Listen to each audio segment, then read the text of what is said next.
ਮਸੀਹ ਯਸੂ ਦੇ ਵਿੱਚ ਤੁਹਾਡੀ ਸਲਾਮਤੀ ਹੋਵੇ।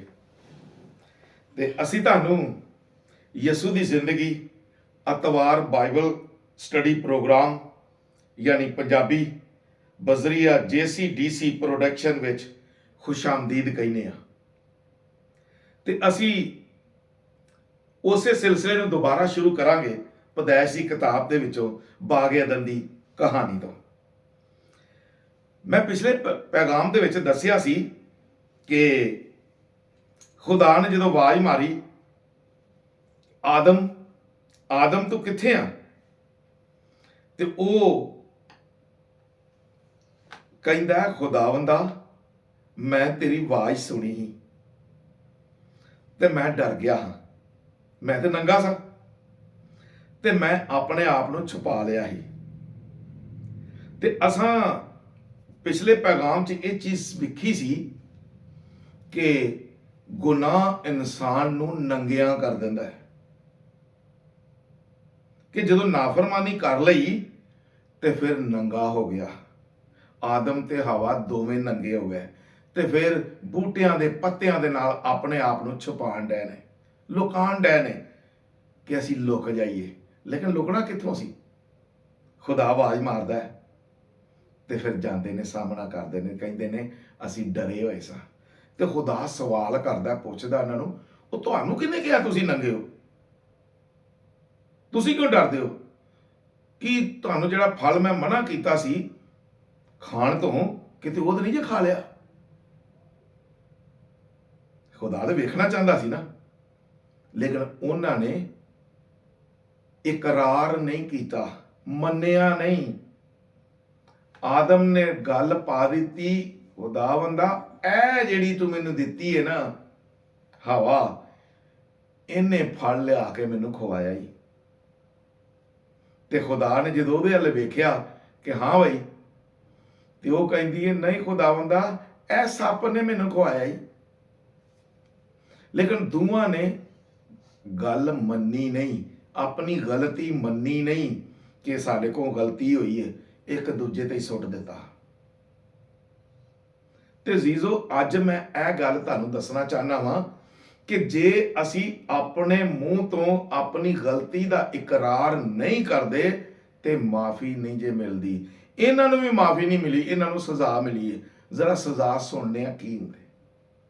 ਖੁਦਾ ਨੇ ਇਹਨਾਂ ਤੇ ਇੰਨੀ ਸਜ਼ਾ ਭੇਜੀ, ਔਰਤ ਨੂੰ ਕਹਿੰਦਾ ਮੈਂ ਤੇਰੇ ਦਰਦੇ ਹਮਲ ਨੂੰ ਵਧਾਵਾਂਗਾ, ਤੂੰ ਦਰਦ ਨਾਲ ਬੱਚੇ ਜਣੇ ਕਰੇਗੀ। ਤੇ ਆਦਮ ਨੂੰ ਕਹਿੰਦਾ ਹੁਣ ਤੂੰ ਇਹ ਬਾਗ ਚੋਂ ਸੈਰੋ ਤਫਰੀਹ ਕਰਦਿਆਂ ਜਾਂ ਫਲ ਤੋੜ ਕੇ ਨਹੀਂ ਖਾਏਗਾ। ਹੁਣ ਜ਼ਮੀਨ 'ਚ ਜੋ ਬੋਏਗਾ ਉਹ ਹੀ ਤੈਨੂੰ ਮਿਲੇਗਾ, ਜ਼ਮੀਨ ਆਪੇ ਹੀ ਤੈਨੂੰ ਕੁਝ ਨਹੀਂ ਦੇਗੀ। ਹੁਣ ਤੇਰਾ ਕੰਮ ਜ਼ਮੀਨ ਤੇ ਫਸਲ ਲਾਣਾ ਹੋਏਗਾ, ਜੋ ਬੋਵੇਗਾ, ਜੋ ਬੀਜ ਬੋਏਗਾ ਫਿਰ ਉਹੀ ਖਾਏਗਾ। ਤੇ ਹੁਣ ਤੂੰ ਮਿਹਨਤ ਤੇ ਮਸ਼ੱਕਤ ਕਰੇਗਾ ਤੇ ਪਸੀਨਾ ਤੈਨੂੰ ਆਏਗਾ, ਖੂਨ ਪਸੀਨੇ ਦੀ ਰੋਟੀ ਤੂੰ ਖਾਏਗਾ। ਤੇ ਸੱਪ ਨੂੰ ਕਹਿੰਦਾ ਤੂੰ ਇਹ ਕੀ ਕੀਤਾ? ਔਰਤ ਵੱਲ ਵੇਖ ਕੇ ਤੇ ਸੱਪ ਵੱਲ ਵੇਖ ਕੇ ਖੁਦਾ ਹੁਣ ਪੇਸ਼ਨ ਗੋਈ ਕਰਨ ਲੱਗਦਾ ਹੈ। ਤੇ ਮੈਂ ਇਹ ਤੁਹਾਨੂੰ ਦੱਸਣਾ ਚਾਹਨਾ ਵਾਂ, ਮੇਰੀ ਗੱਲ ਧਿਆਨ ਨਾਲ ਸੁਣ ਲਓ। ਜਦੋਂ ਇਨਸਾਨ ਗੁਨਾਹ ਕਰਦਾ ਨਾ, ਤੇ ਜੇ ਉਹਦਾ ਇਕਰਾਰ ਕਰਕੇ ਮਾਫੀ ਨਹੀਂ ਮੰਗਦਾ ਤੇ ਫਿਰ ਅੱਗੇ ਤੇ ਗੱਲ ਪੈ ਜਾਂਦੀ ਹੈ। ਬਾਈਬਲ ਉਹਨੂੰ ਪੇਸ਼ਨ ਗੋਈ ਦੇ ਤੌਰ ਨਾਲ ਕਹਿ ਦਿੰਦੀ ਹੈ ਤੇ ਸਜ਼ਾ ਉਹਨੂੰ ਮਿਲਦੀ ਹੈ। ਤੇ ਜੇ ਮਾਫੀ ਮੰਗ ਲੈਣਾ ਤੇ ਖੁਦਾ ਮਾਫ ਵੀ ਕਰ ਦਿੰਦਾ ਜੇ। ਨਾ ਆਦਮ ਨੇ ਮਾਫੀ ਮੰਗੀ, ਨਾ ਹਵਾ ਨੇ ਮਾਫੀ ਮੰਗੀ, ਦੋਵਾਂ ਹੀ ਨਹੀਂ ਮੰਗੀ ਤੇ ਸਜ਼ਾ ਮਿਲਣ ਡਈ ਹੁਣ ਇਹਨਾਂ ਨੂੰ।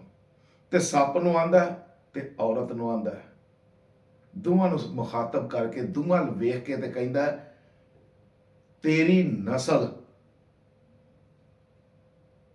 ਨਸਲ ਸੱਪ ਦੇ ਪੈਰ ਸਿਰ ਨੂੰ ਕੁਚਲੇਗੀ, ਫੇਵੇਗੀ। ਤੇ ਸੱਪ ਨੂੰ ਆਂਦਾ ਤੂੰ ਇਹਦੀ ਨਸਲ ਦੀ ਏੜੀ ਤੇ ਅੱਡੀ ਤੇ ਵੱਢੇਗਾ। ਇਹ ਸਜ਼ਾ ਤੇ ਮਿਲ ਗਈ। ਹਵਾ ਨੂੰ ਸਜ਼ਾ ਮਿਲੀ ਕਿ ਤੂੰ ਹੁਣ ਦਰਦ ਨਾਲ ਔਲਾਦ ਪੈਦਾ ਕਰੇਗੀ। ਮੈਂ ਤੇਰੀ ਹਮਲ ਦੇ ਦੌਰਾਨ ਦਰਦ ਨੂੰ ਵਧਾ ਦਿਆਂਗਾ। ਇਹ ਸਜ਼ਾਵਾਂ ਤੇ ਮਿਲ ਗਈਆਂ, ਬੰਦੇ ਨੂੰ ਮਿਲ ਗਈ ਕਿ ਹੁਣ ਤੂੰ ਮਿਹਨਤ ਤੇ ਮਸ਼ੱਕਤ ਕਰੇਗਾ। ਤੂੰ ਉਸ ਦਿਨ ਤੋਂ ਲੈ ਕੇ ਅੱਜ ਤੱਕ ਇਨਸਾਨ ਸਾਰਾ ਦਿਨ ਬੰਦਾ ਮਿਹਨਤ ਕਰਦਾ, ਮਸ਼ੱਕਤ ਕਰਦਾ, ਔਰਤ ਘਰ 'ਚ ਕੰਮ ਕਰਦੀ ਏ ਤੇ ਕੰਮ ਕਰਦੇ ਹੀ ਉਹਨਾਂ ਦੀ ਗੁਜ਼ਰ ਗਈ ਏ, ਮਿਹਨਤ ਕਰਦੇ ਹੀ ਗੁਜ਼ਰ ਗਈ ਏ। ਇਹ ਉਸ ਵਕਤ ਦੀ ਸਜ਼ਾ ਹੈ ਜਿਹੜੀ ਮਿਲੀ ਹੋਈ ਹੈ। ਨਹੀਂ ਤਾਂ ਖੁਦਾ ਨੇ ਤਾਂ ਬੜਾ ਬਾਗੇ ਦਿਨ ਦੇ ਵਿੱਚ ਅੱਛਾ ਦਿੱਤਾ ਸੀ, ਚੰਗੇ ਚੰਗੇ ਫਲ ਖਾਣ ਨੂੰ, ਅੱਛੀਆਂ ਅੱਛੀਆਂ ਚੀਜ਼ਾਂ, ਨਾਲੇ ਰੌਸ਼ਨੀ ਨਹੀਂ। ਅੱਜ ਲੋਡ ਸ਼ੈਡਿੰਗ ਹੋ ਜਾਏ ਤੇ ਅਸੀਂ ਮੁਸੀਬਤ 'ਚ ਪੈ ਜਾਂਦੇ ਹਾਂ। ਉਹ ਬਾਗ ਏਦਨ ਦੇ ਅੰਦਰ ਰੌਸ਼ਨੀ ਇੰਨੀ ਸੀ ਕਿ ਉੱਥੇ ਲੋੜ ਹੀ ਨਹੀਂ ਸੀ ਹੈਗੀ, ਬਿਜਲੀ ਦੀ ਲੋੜ ਨਹੀਂ ਸੀ। ਦਿਨੇ ਸੂਰਜ ਹੁੰਦਾ ਸੀ, ਰਾਤ ਨੂੰ ਚੰਨ ਹੁੰਦਾ ਸੀ, ਰੌਸ਼ਨੀ ਇੰਨੀ ਹੁੰਦੀ ਸੀ ਕਿ ਠੀਕ ਠਾਕ ਤਰੀਕੇ ਨਾਲ, ਤੇ ਠੰਡੀ ਠੰਡੀ ਛਾਂ, ਨਹੀਂ ਗਰਮੀ ਨਹੀਂ ਸਰਦੀ, ਬੜੇ ਸਕੂਨ ਦੀ ਜ਼ਿੰਦਗੀ ਹੀ ਆਦਮ ਦੀ। ਲੇਕਿਨ ਉਹਨੇ ਨਾਫਰਮਾਨੀ ਦਾ ਗੁਨਾਹ ਕਰਕੇ ਤੇ ਇਸ ਹਾਲ ਨੂੰ ਪਹੁੰਚ ਗਿਆ। ਤੇ ਮੈਂ ਅੱਜ ਤੁਹਾਨੂੰ ਦੱਸਣਾ ਇਹ ਚਾਹਨਾ ਵਾਂ ਕਿ ਖੁਦਾ ਦੀ ਨਾਫਰਮਾਨੀ ਨਾ ਕਰੋ। ਜੇ ਖੁਦਾ ਦੀ ਨਾਫਰਮਾਨੀ ਕਰੋਗੇ ਨਾ ਤੇ ਫਿਰ ਹੋਰ ਮੁਸੀਬਤਾਂ 'ਚ ਪੈਂਦੇ ਜਾਓਗੇ। ਤੇ ਮੈਂ ਅੱਜ ਤੁਹਾਨੂੰ ਸਲਾਹ ਦੇਣਾ ਚਾਹਨਾ ਵਾਂ ਕਿ ਵੇਖੋ, ਸਾਡੇ ਵੱਡਿਆਂ ਨੇ ਜਿਹਦੇ ਤੋਂ ਨਸਲ ਚੱਲੀ ਏ, ਸਾਰੇ ਇਨਸਾਨ ਜਿਹਦੇ ਤੋਂ ਪੈਦਾ ਹੋਏ ਨੇ, ਉਹਨੇ ਇਹ ਗਲਤੀ ਕੀਤੀ ਤੇ ਮੰਨੀ ਵੀ ਨਹੀਂ ਤੇ ਅੱਗੇ ਇਸ ਹਾਲ ਤੇ ਪਹੁੰਚ ਗਏ। ਅਸੀਂ ਉਹਦੀ ਔਲਾਦ ਆ, ਲੇਕਿਨ ਸਾਡੇ ਕੋਲ ਵੀ ਗਲਤੀਆਂ ਹੋ ਜਾਂਦੀਆਂ ਨੇ, ਸਾਡੇ ਕੋਲ ਵੀ ਨਾ ਚਾਹੁੰਦਿਆਂ ਹੋਇਆਂ ਵੀ ਗਲਤੀਆਂ ਹੋ ਜਾਂਦੀਆਂ ਨੇ। ਲੇਕਿਨ ਮੈਂ ਅੱਜ ਦੱਸਣਾ ਇਹ ਚਾਹਨਾ ਵਾਂ ਕਿ ਮੇਰੇ ਭਰਾਓ, ਮੇਰੀ ਭੈਣੋ, ਬੱਚਿਓ ਤੇ ਬੱਚੀਓ, ਜੇ ਗਲਤੀ ਹੋ ਜਾਏ, ਜੇ ਗੁਨਾਹ ਹੋ ਜਾਏ ਤੇ ਉਹਦੀ ਮਾਫੀ ਮੰਗ ਲਓ, ਉਹਦੀ ਮਾਫੀ ਮੰਗ ਲਓ। ਇਸ ਲਈ ਕਿ ਬਾਈਬਲ ਕਹਿੰਦੀ ਜੇ ਗੁਨਾਹ ਦੀ ਮਜ਼ਦੂਰੀ ਮੌਤ ਹੈ। ਆਦਮ ਤੇ ਹਵਾ ਨੇ ਗੁਨਾਹ ਕੀਤਾ ਤੇ ਉਹਨਾਂ ਦੀ ਖੁਦਾ ਤੋਂ ਜੁਦਾਈ ਹੋ ਗਈ, ਇੱਕ ਰੂਹਾਨੀ ਮੌਤ ਹੋ ਗਈ।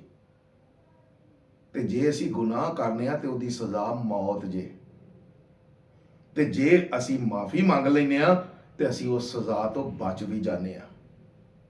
ਮੈਂ ਤੁਹਾਨੂੰ ਅੱਜ ਬੜੀ ਖਾਸ ਗੱਲ ਦੱਸਣਾ ਚਾਹਨਾ ਵਾਂ ਕਿ ਜੇ ਤੁਹਾਡੇ ਕੋਲ ਗਲਤੀ ਹੋ ਜਾਏ ਤੇ ਫੌਰਨ ਮਾਫੀ ਮੰਗ ਲਓ। ਉਹ ਦਾਊਦ ਨੂੰ ਖੁਦਾ ਇਸੇ ਲਈ ਪਸੰਦ ਕਰਦਾ ਸੀ, ਕਹਿੰਦਾ ਸੀ ਮੇਰੇ ਦਿਲ ਦੇ ਵਾਂਗੂ ਮਿਲ ਗਿਆ, ਜਿਸ ਤਰ੍ਹਾਂ ਮੈਂ ਚਾਹੁੰਦਾ ਸਾਂ ਉਂਝ ਦਾ ਮਿਲ ਗਿਆ। ਜਿਸ ਤਰ੍ਹਾਂ ਦਾ ਮੇਰਾ ਦਿਲ ਚਾਹੁੰਦਾ ਸੀ, ਖੁਦਾ ਕਹਿੰਦਾ ਉਂਝ ਦਾ ਹੀ ਮੈਨੂੰ ਮਿਲ ਗਿਆ। ਤੇ ਦਾਊਦ ਦੀ ਵੱਡੀ ਹੈ ਖੂਬੀ ਸੀ, ਗਲਤੀਆਂ ਉਹਦੇ ਕੋਲ ਵੀ ਹੁੰਦੀਆਂ ਹਨ, ਗੁਨਾਹ ਉਹਦੇ ਕੋਲ ਵੀ ਹੁੰਦੇ ਹਨ, ਲੇਕਿਨ ਖੁਦਾ ਦਾ ਕਲਾਮ ਕਹਿੰਦਾ ਕਿ ਉਹ ਮੰਨ ਲੈਂਦਾ ਸੀ ਉਸੇ ਟਾਈਮ। ਖੁਦਾ ਦੇ ਹਜ਼ੂਰ ਆ ਕੇ ਆਂਦਾ ਸੀ ਮੇਰੇ ਕੋਲ ਗਲਤੀ ਹੋ ਗਈ ਹੈ, ਮੈਨੂੰ ਮਾਫ ਕਰ ਦੇ, ਮੇਰੇ ਕੋਲ ਗੁਨਾਹ ਹੋ ਗਿਆ। ਤੇ ਜੇ ਅਸੀਂ ਆਪਣੀ ਜ਼ਿੰਦਗੀ ਦੇ ਵਿੱਚ ਇੰਝ ਹੀ ਕਰ ਲਈਏ ਨਾ, ਜੇ ਕਿਤੇ ਅਣਜਾਣੇ 'ਚ ਸਾਡੇ ਕੋਲ ਗਲਤੀ ਹੋ ਜਾਏ ਤੇ ਅਸੀਂ ਖੁਦਾ ਤੋਂ ਮਾਫੀ ਮੰਗ ਲਈਏ ਤੇ ਅਸੀਂ ਖੁਦਾ ਕੋ ਮਾਫੀ ਮੰਗ ਕੇ ਤੇ ਅਸੀਂ ਖੁਦਾ ਦੀ ਹਜ਼ੂਰੀ 'ਚ ਰਹਿਣ ਦੇ ਕਾਬਿਲ ਹੋ ਜਾਂਦੇ ਹਾਂ। ਤੇ ਜੇ ਅਸੀਂ ਮਾਫੀ ਨਹੀਂ ਮੰਗਦੇ ਤੇ ਫਿਰ ਅੱਛੀਆਂ ਅੱਛੀਆਂ ਚੀਜ਼ਾਂ, ਚੰਗੀਆਂ ਚੰਗੀਆਂ ਸ਼ੈਵਾਂ ਤੋਂ ਅਸੀਂ ਪਿਛਾਂ ਹੋ ਜਾਂਦੇ ਹਾਂ। ਪਹਿਲੋਂ ਤੇ ਦਾਊਦ ਕਹਿੰਦਾ ਨਾ ਉਹੀ ਕਿ ਤੈਨੂੰ ਚੰਗੀਆਂ ਚੀਜ਼ਾਂ ਨਾਲੋਂ ਰਝਾਂਦਾ। ਇਸ ਲਈ ਕਿ ਜਦੋਂ ਅਸੀਂ ਖੁਦਾ ਦੇ ਨਾਲ ਹੁੰਨੇ ਆ ਤੇ ਫਿਰ ਸਾਨੂੰ ਚੰਗੀਆਂ ਚੰਗੀਆਂ ਸ਼ੈਵਾਂ ਨਾਲ ਰਝਾਂਦਾ ਹੈ। ਤੇ ਜੇ ਅਸੀਂ ਗੁਨਾਹ ਕਰਕੇ ਖੁਦਾ ਤੋਂ ਦੂਰ ਹੋ ਜਾਂਦੇ ਆ, ਜਿਵੇਂ ਬਾਗ ਏਦਨ ਚੋਂ ਆਦਮ ਤੇ ਹਵਾ ਦੂਰ ਹੋ ਗਏ, ਤੇ ਫਿਰ ਉਹਨਾਂ ਕੋਲ ਚੰਗੀਆਂ ਸ਼ੈਵਾਂ ਨਹੀਂ ਰਹੀਆਂ। ਇਸ ਲਈ ਮੈਂ ਤੁਹਾਡੇ ਅੱਗੇ ਬੜੀ ਮਿਹਨਤ ਕਰਕੇ ਕਹਿਣਾ ਵਾਂ, ਜੇ ਗੁਨਾਹ ਹੋ ਜਾਏ ਤੇ ਮਾਫੀ ਮੰਗ ਲਓ ਖੁਦਾ ਤੋਂ। ਖੁਦਾ ਤੋਂ ਮਾਫੀ ਮੰਗ ਲੋਗੇ ਤੇ ਤੁਸੀਂ ਬਚ ਜਾਓਗੇ, ਮੌਤ ਤੋਂ ਵੀ ਬਚ ਜਾਓਗੇ ਤੇ ਖੁਦਾ ਦੇ ਲਾਗੇ ਵੀ ਰਹੋਗੇ, ਖੁਦਾ ਦੀ ਹਜ਼ੂਰੀ 'ਚ ਹੀ ਰਹੋਗੇ। ਖੁਦਾ ਤੁਹਾਨੂੰ ਇਸ ਕਲਾਮ ਤੇ ਅਮਲ ਕਰਨ ਦੀ ਤੌਫੀਕ ਦੇਵੇ। ਆਮੀਨ।